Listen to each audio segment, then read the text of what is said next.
Nesse vídeo a gente vai resolver algumas questões de um tema muito importante para você que está se preparando para o exame de ordem. A gente abordou esse tema no nosso último vídeo que você pode assistir aqui no canal. Eu sou Mariana Carvalho, a criadora do Mapear Direito, e eu já ajudei milhares de alunos a alcançarem a aprovação no exame de ordem e agora é a sua vez. E para você não perder as nossas aulas e ainda receber alguns materiais de apoio, se inscreva aqui abaixo no link que deixei na descrição e nos comentários. Bora para a aula. Questão número 1. Um terço dos membros do Senado Federal apresentou proposta de emenda à Constituição da República, PEC, propondo o acréscimo de um inciso ao artigo 5º. Segundo a PEC, o novo inciso teria a seguinte redação: é garantida a inclusão digital e o acesso amplo e restrito à internet nos termos da lei.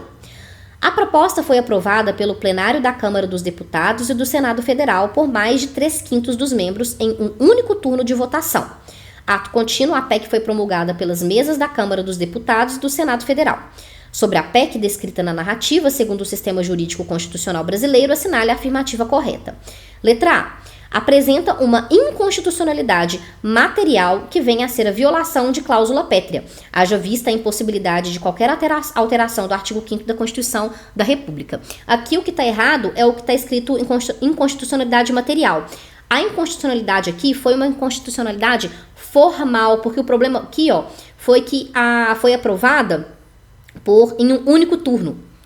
E para ser aprovada a PEC precisa ser em 2 turnos. Então, foi um problema na formalidade, não no conteúdo. Letra B. É formalmente inconstitucional, correto, pois o procedimento a ser seguido pelas casas do Congresso Nacional, que funcionam como poder constituinte derivado reformador, não foi corretamente observado, porque existe a limitação formal objetiva de observar o procedimento, né? Aqui no caso, tinha que ter observado a aprovação em 2 turnos, isso aqui que estava errado, e não foi observado, conforme o artigo 60, parágrafo 2º. Letra C. Ostenta um vício de iniciativa, visto que é da competência exclusiva do chefe do Poder Executivo a apresentação do projeto de emenda à Constituição. Não, aqui não foi um vício de iniciativa, né? A formalidade que não foi observada foi a formalidade, a limitação formal objetiva que não foi observada, e não a limitação formal subjetiva. Aqui estava tudo ok, tá? Com a iniciativa. A limitação formal subjetiva, então, foi observada. O que não foi observada foi a formal objetiva. Letra D. Apresenta vício formal, sim, pois em qualquer ato de produção normativa, especialmente no caso de emenda à Constituição, a competência para o ato de promulgação é do Presidente da República. Errado, não é só pelo Presidente da República. Lá no artigo 60, diz que a Constituição ela pode ser emendada mediante proposta de 1/3 no mínimo dos membros da Câmara dos Deputados ou do Senado e também lá de mais da metade das Assembleias Legislativas das unidades da Federação. E, então, nesse caso aqui, o vício foi formal objetivo e não formal subjetivo. Ok? Resposta correta, letra B.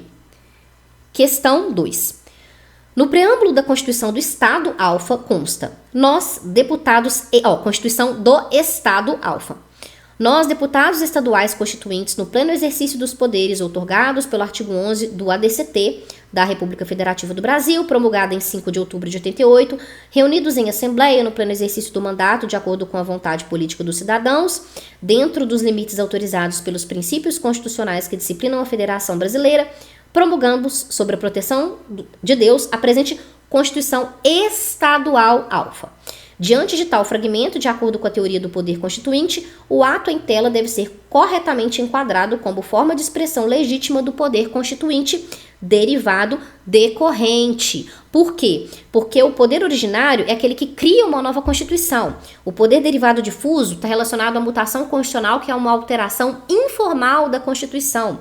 E o derivado reformador está relacionado à emenda constitucional. O que o derivado decorrente fala? Fala sobre a possibilidade da Constituição Federal possibilitar passar por as constituições para os estados a sua competência para eles mesmos criarem as suas próprias constituições estaduais. Tá? Então, isso aqui é manifestação do derivado decorrente. Questão 3. José leu em um artigo jornalístico veiculado em meio de comunicação de abrangência nacional que o STF poderia, em sede de ADI, reconhecer a ocorrência de mutação constitucional em matéria relacionada ao meio ambiente. Em razão disso, ele procurou obter maiores esclarecimentos sobre o tema. No entanto, a ausência de uma definição mais clara do que seria mutação constitucional o impediu de obter um melhor entendimento sobre o tema. Com o objetivo de superar essa dificuldade, procurou Jonas, advogado atuante na área pública, que ele respondeu corretamente que a expressão mutação constitucional no âmbito do sistema jurídico constitucional brasileiro refere-se a um fenômeno. Letra A. Concernente à atuação do poder constituinte derivado reformador no processo de alteração do texto constitucional? Não. A mutação constitucional é uma alteração informal. Letra B. Referente à mudança promovida no significado normativo constitucional por meio da utilização de emenda à Constituição. Não, emenda à Constituição é uma alteração formal no texto da Constituição. Letra C. Relacionado à alteração de significado de norma constitucional sem que haja qualquer mudança no texto da Constituição Federal. Exatamente, poder difuso, uma alteração informal que não altera o texto da Constituição. Resposta correta, letra C. Letra D. De alteração do texto constitucional antigo por um novo em virtude de manifestação de uma Assembleia Nacional Constituinte. Errado, porque não existe alteração do texto no caso de uma mutação constitucional. Isso aqui, ó, letra A, letra B, letra D, elas estão erradas porque a mutação é uma alteração informal no texto da Constituição. Questão 4. Uma nova Constituição é promulgada, sendo que um grupo de parlamentares mantém dúvidas acerca do destino a ser concedido a várias normas da Constituição antiga, cujas temáticas não foram tratadas pela nova Constituição. Como a nova Constituição ficou silente quanto a essa situação, o grupo de parlamentares, preocupado com possível lacuna normativa, resolve procurar competentes advogados a fim de sanar a referida dúvida. Os advogados informaram que, segundo o sistema jurídico constitucional brasileiro, então veio uma nova Constituição, eles estão em dúvida com o que vai acontecer com as normas constitucionais antigas. O que acontece com as normas constitucionais antigas? Tudo é revogado, revogação integral. Letra A. Está falando que as normas da Constituição pretérita, antiga, que guardarem congruência material com a nova Constituição, serão convertidas em normas ordinárias. Errado, vai acontecer uma revogação completa, porque isso aqui não acontece o fenômeno da desconstitucionalização, porque para existir o fenômeno da desconstitucionalização, tem que existir uma alteração, uma autorização expressa para isso. E aqui a nova Constituição ficou silente. Letra B. As matérias tratadas pela Constituição antiga, pretérita, e não reguladas pela nova Constituição serão por esta recepcionadas. Não serão recepcionadas, vai ser tudo revogado. Revogação completa e integral. Letra C. As matérias tratadas pela Constituição pretérita e não reguladas pela nova Constituição receberão na nova ordem status supralegal, mas infraconstitucional. Não vai acontecer a revogação completa e integral. Letra D. A revogação tácita da ordem constitucional pretérita pela nova Constituição se dará de forma completa e integral, ocasionando a perda de sua validade. Ok? Resposta correta. Letra D. Questão 5. Por entender que o voto é um direito e não um dever, 1/3 dos membros da Câmara dos Deputados articula a proposição de emenda à Constituição de 88, no sentido de tornar facultativo a todos os cidadãos o voto nas eleições a serem realizadas no país. Então, quer acabar com o voto obrigatório. Sabendo que a proposta gerará grande polêmica, o grupo de parlamentares resolve consultar um advogado especialista. De acordo com o sistema brasileiro, assinale a opção que indica a orientação correta a ser adotada pelo advogado. Letra A. Não é possível sua supressão, o voto obrigatório, né? Não é possível sua supressão por meio de emenda constitucional, porque o voto obrigatório é considerado cláusula pétrea da Constituição. Não é cláusula pétrea. O que é cláusula pétrea? Tá aqui, ó. Voto direto, secreto, universal e periódico. Obrigatório não tá aqui dentre as cláusulas pétreas, ok? Letra B. Não há óbice para que venha a ser objeto de alteração por via de emenda constitucional, embora o voto obrigatório tenha estrutura constitucional. Correto. Correta é a letra B, porque lá no artigo 60, parágrafo 4º, no inciso 2, só tem direto, o voto direto, secreto, universal e periódico, não abrange o obrigatório.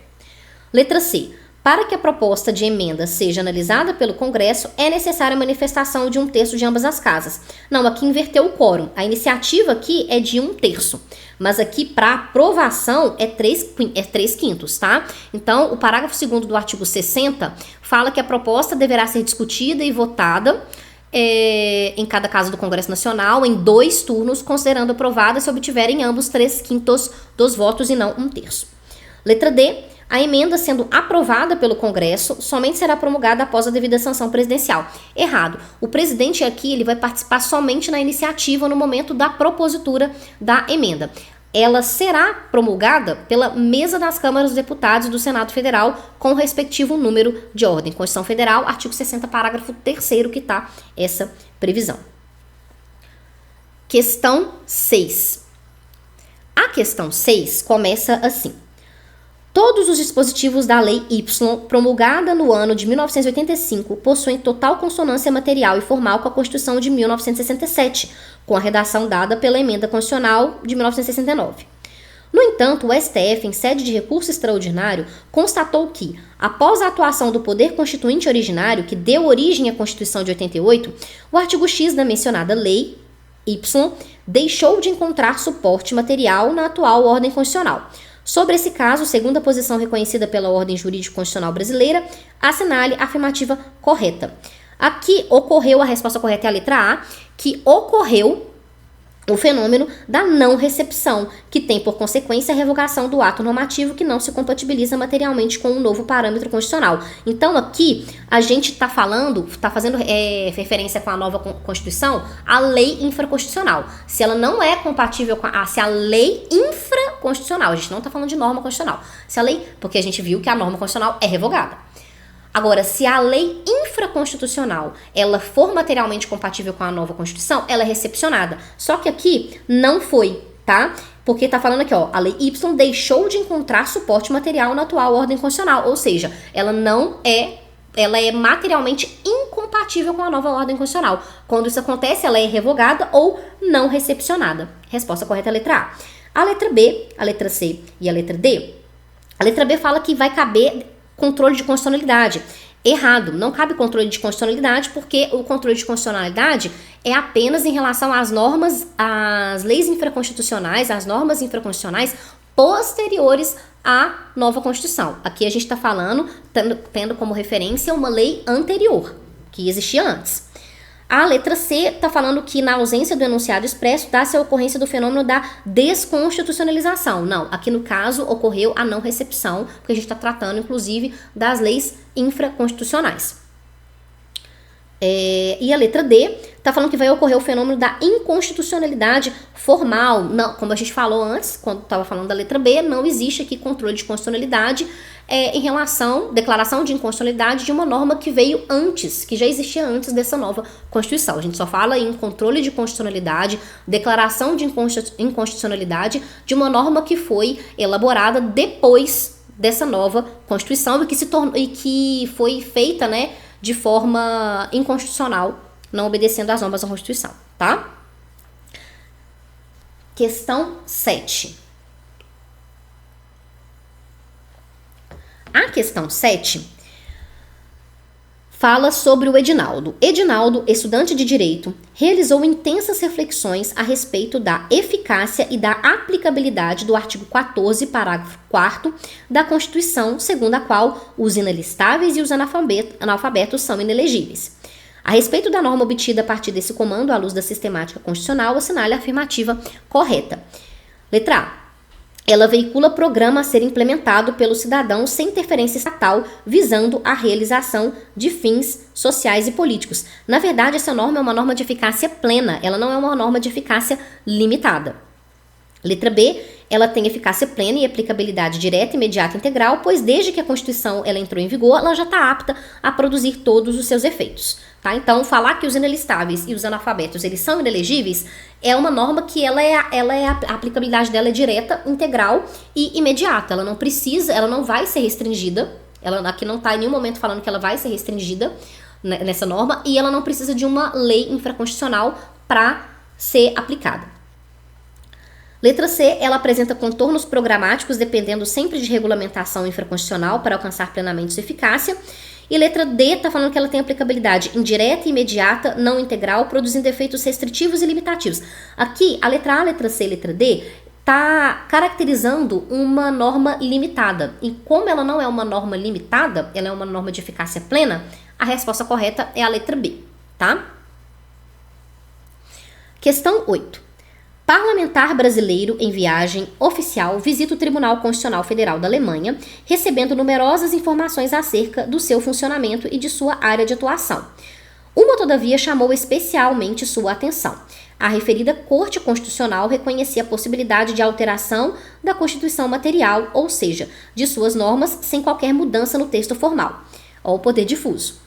Surpreendido com essa possibilidade, procura sua assessoria jurídica a fim de saber se o Supremo Tribunal Federal fazia uso de técnicas semelhantes no âmbito da ordem constitucional brasileira, da ordem jurídica brasileira. A partir da hipótese apresentada, assinale a opção que apresenta a informação dada pela assessoria jurídica. Letra A. Não, o STF somente pode reconhecer a nova norma do sistema jurídico constitucional a partir de emenda à Constituição produzida pelo Poder Constituinte derivado reformador. Errado, porque é possível a alteração informal através da manifestação do poder difuso, mutação constitucional. Letra B. Sim, o STF reconhece o fenômeno da mutação constitucional. Reconhecendo o fenômeno da mutação constitucional, pode atribuir ao texto inalterado uma nova interpretação que expressa sim uma nova norma. Correto. Letra C. Não, o surgimento de novas normas constitucionais somente podem ser admitidos por intermédio das vias formais de alteração, todas expressamente previstas no próprio texto da Constituição. Errado, porque é possível a alteração informal. Letra D. Sim, o sistema jurídico constitucional brasileiro, seguindo linhas interpretativas contemporâneas, admite como regra a interpretação da Constituição. Correto. Independentemente de limites semânticos concedidos pelo texto. Errado, aqui, na alteração do significado, precisa observar um limite. Os limites, eles devem ser respeitados, sim, porque o sentido daquela norma, ela deve, a finalidade, o objetivo, a essência daquela norma, ela deve ser preservada. Então, você não pode mudar ela completamente a ponto de mudar a sua essência. Então, tem que observar aí os limites para alterar informalmente, né, alterar o significado dessa norma, ok? Resposta correta, letra B. E, por fim, questão número 9, que é a única questão aqui que trata das classificações das constituições. A Constituição de determinado país veiculou os seguintes artigos. O artigo X falava que as normas dessa Constituição poderão ser alteradas mediante processo legislativo próprio, com a aprovação da maioria qualificada de 3/5 dos membros das respectivas casas, em 2 turnos de votação, exceto as normas constitucionais que não versarem sobre a estrutura do Estado ou sobre os direitos e garantias fundamentais, que poderão ser alteradas por intermédio de lei infraconstitucional. Isso aqui é a característica de uma Constituição semiflexível, porque está falando aqui que a Constituição ela pode ser alterada mediante processo legislativo próprio, mas que outras normas elas vão poder ser alteradas por intermédio de uma lei infraconstitucional. Então, isso aqui é a classificação de uma Constituição semirrígida. Artigo Y. A presente Constituição, concebida diretamente pelo exímio senhor presidente da República, deverá ser submetida à consulta popular por meio de plebiscito, visando a sua aprovação definitiva. Então, aquela Constituição que eles estão falando que vai ter que ser submetida a uma consulta popular para sua ratificação, é característica de uma Constituição cesarista ou bonapartista. Artigo Z. A ordem econômica será fundada na livre iniciativa e na valorização do trabalho humano, devendo seguir os princípios reitores da democracia liberal e da social-democracia, bem como respeito aos direitos fundamentais de primeira, segunda e segunda dimensão.